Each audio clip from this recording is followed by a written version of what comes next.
Salut à tous!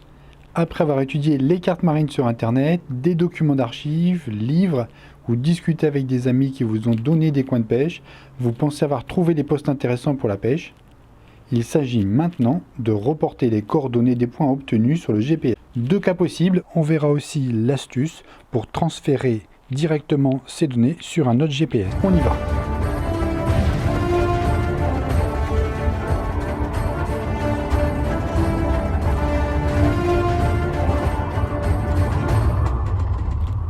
Premier cas, vous avez repéré un point obtenu sur une carte marine. Vous l'avez trouvé dans une documentation ou un ami sympa vous a prêté son carnet avec des points GPS. À partir de la doc, il vous faut reporter les renseignements dans le GPS manuellement. Sur notre sondeur GPS Lowrance, après le démarrage, on met la cartographie. Ici, nous avons une carte Navionics. Puis, en appuyant sur la page, on choisit la carte comme ceci. Ensuite, menu. On choisit un nouveau point. Pour une meilleure illustration, je prendrai pour exemple ces épaves situées à côté de Noirmoutier que l'on peut voir ici, sur la carte marine du GPS, et que l'on estime sur la carte du Chaume avec ses coordonnées. Je vous ai indiqué dans un précédent tuto sur la cartographie marine, ici en haut à droite, comment repérer les meilleurs spots de pêche. Après recherche dans la documentation, il s'agit de bateaux allemands dragueurs de mines, appelés les Catras, coulés en août 1944 par l'aviation alliée. C'est un poste de pêche qui mérite qu'on s'y attarde à certaines heures de la marée. On peut encore en apercevoir 2 sur les 4 lors des grandes marées à marée basse. Il est important de connaître un peu l'histoire de ces épaves que l'on pêche car on connaît ainsi la structure des matériaux des navires, ceux qu'ils transportaient, les fonds voisins et les mensurations de ce qu'on cherche. Je vous avais d'ailleurs fait une vidéo il y a quelque temps de la pêche sur épave que vous pourrez retrouver ici en référence. On effectue les réglages, le nom, nature de l'objet et coordonnées, puis enregistrer.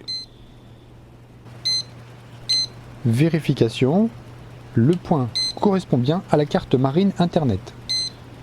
Il peut parfois y avoir une distorsion par rapport à la réalité du terrain. C'est pour cela qu'il faut avoir plusieurs sources d'infos et les recouper pour éviter de tourner en rond sur place pendant des heures. Peut-être avez-vous une autre technique? Quelle méthode utilisez-vous pour le report de vos infos sur GPS? Indiquez-le moi en commentaire. Deuxième cas, un peu plus simple. Vous avez lors de vos recherches en mer trouvé un point ou un poste de pêche qui semble intéressant. Et vous l'avez marqué dans le GPS. Il s'agit de le renommer avant d'aller vérifier sur place la qualité des informations à différents moments de l'année. On va sur la carte. On essaye de retrouver la marque du point dans la multitude de points enregistrés, d'où l'intérêt de les renommer régulièrement. Ne faites pas comme moi, sinon ça devient vite la corvée impossible. Non, en fait, j'ai un deuxième petit GPS portatif, au cas où. On vérifie les infos à notre disposition sur la carte du Chaume pour renommer cette épave inconnue.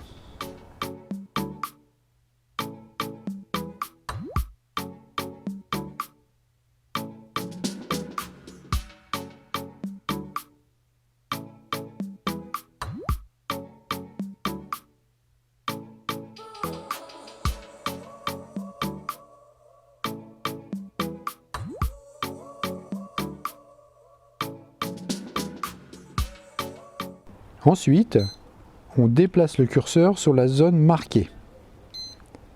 Dès que le carré s'allume en rouge, on clique sur « Éditer »,« Réglages ». C'est la même méthode que tout à l'heure pour renommer le point. Il sera alors beaucoup plus facile en mer de retrouver les points que l'on a marqués. Vous pouvez aussi, lorsque vos points sont dans le GPS, les exporter ou bien vouloir les utiliser sur ordinateur, ou encore même les transférer sur un autre GPS de la marque ou d'une autre marque. On utilise une carte micro SD vierge, pas celle où la cartographie se trouve, car elles sont protégées. Les points et traces ne sont pas stockés sur la carte de navigation, mais dans la mémoire de l'appareil. Pour sauvegarder ou transférer vos données sur un autre appareil, on insère la carte micro SD à la place de celle de la cartographie. On appuie sur Menu, Waypoint, Entrée et Menu. Puis Enregistrer sur carte. On peut alors renommer le fichier ou pas, et en tout cas laisser en 3.0, ce qui vous donne la profondeur à laquelle se trouvent vos points. On valide et c'est sauvegardé sur la carte SD. On peut alors maintenant retirer la carte SD, et si on veut mettre les données sur un autre appareil ou un nouveau, on réimporte les données en insérant la carte dans le nouvel appareil. Il propose alors dans certains cas de les importer, sinon on refait la même manip que tout à l'heure.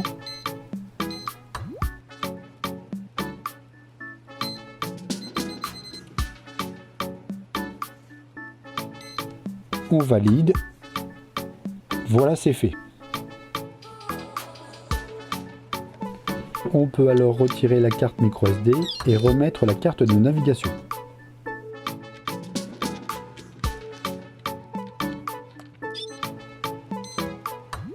Lorsque vous marquerez vos points dans le GPS, assurez-vous d'avoir eu plusieurs sources d'infos fiables, comme nous l'avons fait ici. C'est de cette façon que vous irez droit au but pour pêcher, en ayant le maximum de temps de pêche sur vos spots préférés. Pensez aussi à avoir plusieurs spots différents pour vos sessions. Certains ne sont pas occupés ou le poisson n'y est pas actif au moment où vous y passez. N'oubliez pas le petit like si vous avez aimé la vidéo. Prenez soin de vous et à très bientôt pour une nouvelle vidéo. Ciao tout le monde!